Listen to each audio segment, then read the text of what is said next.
పూరా local compulsory ఇట్లాంటివి పూర్తి చేస్తేనే కరెక్ట్. రాజకీయ నాయకులు అన్నీ ఆగడం, బీదవులను కూలగొట్టడం అలాంటివి ఉండకూడదు. ఇంతకుమున్న రాజకీయ నాయకులు ఇట్లా ఉల్టా చేశారు, అది మాత్రం కంపల్సరీ.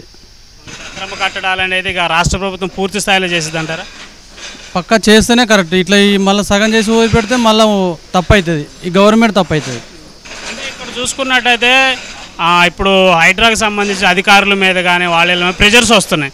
అంటే అట్లా బిల్డింగులు కూల్చివేయొద్దు ఇట్లా అని చెప్పేసి రాష్ట్ర ప్రభుత్వానికి కూడా చెప్పుకోవడం, లేఖలు అందించడం అనేది జరుగుతుంది. రాష్ట్ర ప్రభుత్వం మరి ఆ లేఖలు తీసుకొని పూర్తి స్థాయిలో చేసే ప్రయత్నం చేస్తుందా, లేదంటే వాళ్ళ మాటలు ఆగిపోయింది అంటారా? వాళ్ళ పెద్ద పెద్ద నాయకుల మాటలు ఇన్ని ఆగిపోతే మళ్ళీ ఇబ్బంది పడేది గవర్నమెంటే కదా, ప్రజలు తిరగబడతారు అప్పుడు మళ్ళా. అంటే సగం సగం పనులు చేసి ఆపారు అని. అంతే, సగం చేసి ఆపొద్దు, పూర్తి చేయాలి చేస్తే. అంతే, ఇది పక్కా పూర్తి చేస్తేనే గవర్నమెంట్కి పేరు వస్తుంది. అంటే ఒకప్పుడు హైదరాబాద్లో వందలాది చెరువులు ఉన్నాయి. వందలాది చెరువుల కింద చాలామంది పంటలు పండించుకుని అట్లా బతికిన వాళ్ళు ఉన్నారు.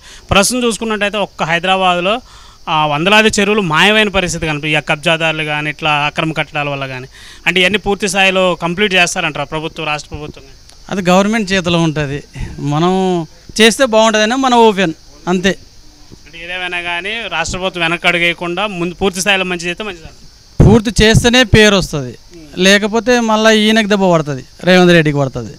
నేను నిన్న నుండి చూస్తున్నా, లైవ్ చూస్తున్నా.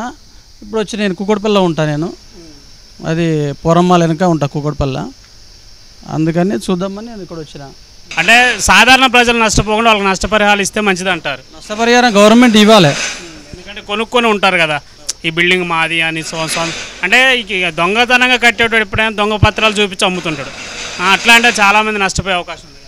పక్కా ఇంకోసారి ఇట్లా నడవకుండా ఇది ఒక శిక్ష అన్నట్టు, కరెక్టే. ఇది కబ్జాదారులకు కానీ అక్రమ కట్టడాలు చేసే వాళ్ళకి కానీ ఇది ఒక పెద్ద. ఇంతకుముందు గవర్నమెంట్ ఏం చేసిందంటే ఏదో ఓ 2 దెబ్బలు వేసి ఖాళీ వెళ్ళిపోయింది. ఇదేమైందంటే పై లెవెల్ నుండి వస్తుంది, అంతే, పై లెవెల్ నుండి వస్తుంది.